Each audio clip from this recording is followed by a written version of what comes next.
If there is a single raison d'etre behind the establishment of the State of Israel, it is the integrating of the exiles. If there is one piece of enactment that makes the Jewish state what it is the law of return. The right of Jews to return to their ancient homeland was first announced in the declaration of the establishment of the State of Israel. It was promulgated in the law of return and recently raised to constitutional level in Basic Law Israel, the nation-state of the Jewish people. When presenting the law to the Knesset, David Ben-Gurion stated, "This law does not provide for the state to bestow the right to settle upon the Jew living abroad. It affirms that this right is inherent in him from the very fact of being a Jew. The state does not grant the right of return to the Jews of the diaspora. This right preceded the state, this right built the state. Its source is to be found in the historic and never broken connection between the Jewish people and the homeland. In recent years, the issue of the right of Aliyah of offspring of Jews came to the fore around what is known as the grandchild's clause.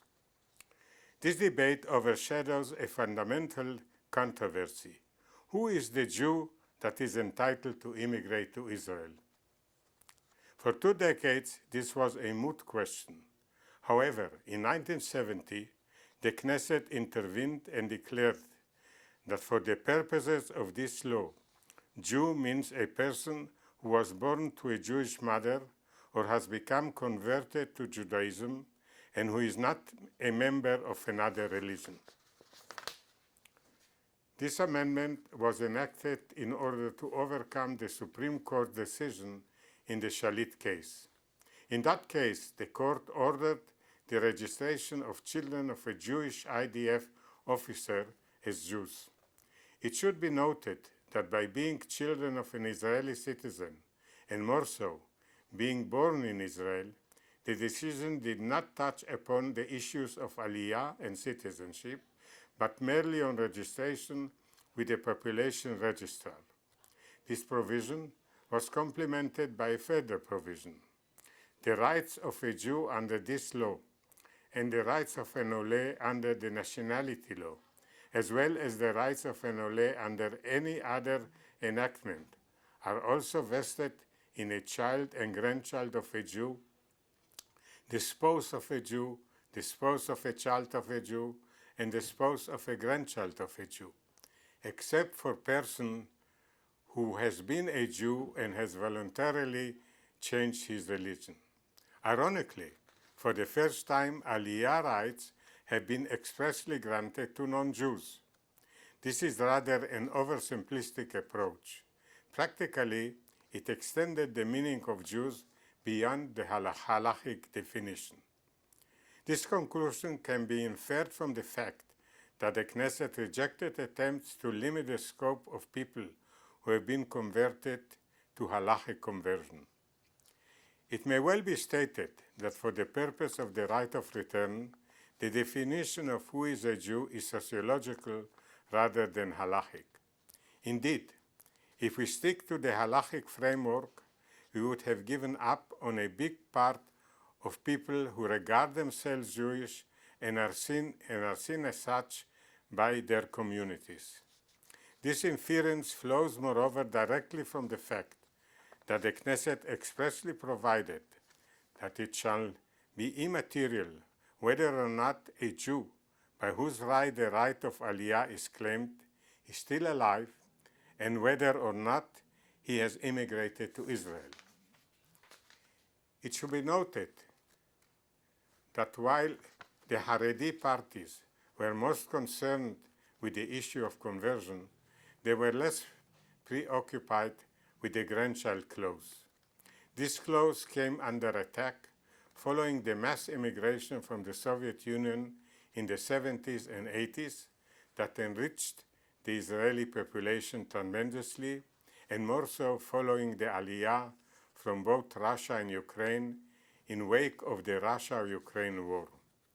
This may be a result of the growing proportion of olim who did not correspond to the halachic definition, coupled with growing conservative attitudes among members of the Knesset. Ironically, if King David's great-grandmother, Ruth the Moabite, knocked on our doors these days, her only visa would have been via the grandson's clause as a widow of an Israelite.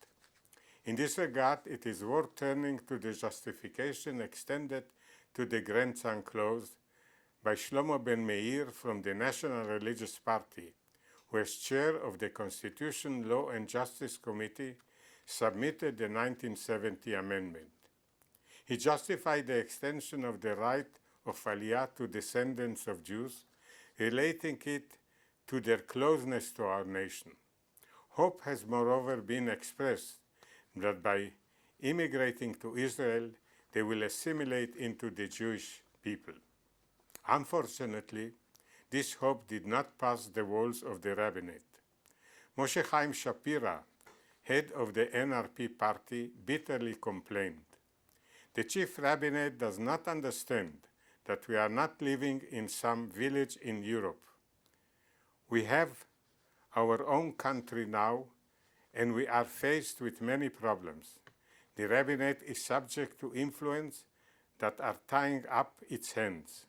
For thousands of years, we have known how to make adjustments and how to be lenient. However, here in Israel, those who want to make things tougher just go ahead and do so. This reality puts the new olim at a limbo. Marriage and divorce in Israel are subject to religious law and enforced by religious Orthodox institutions. This leaves those who made Aliyah under the grandson clause, as well as people who have been converted to Judaism by Reform and conservative rabbis, with no remedy. This is a dynamite that is due to explode if not solved one way or another. Concern is sometimes expressed that the olim included in the grandchild clause might misuse the law of return. They may grab the benefits of the Aliyah and move to another country. This might be a real concern. However, no proof has been forwarded that this phenomenon is more common among Jews' relatives than among halachic Jews. Moreover, the solution lies in a different venue. The right of return is granted to Jews and to Jewish relatives who have expressed their desire to settle in Israel. It might be impossible to supervise the intentions of prospective olim. However, it should be possible to supervise the monetary benefits extended to them and make sure that they are not being misused.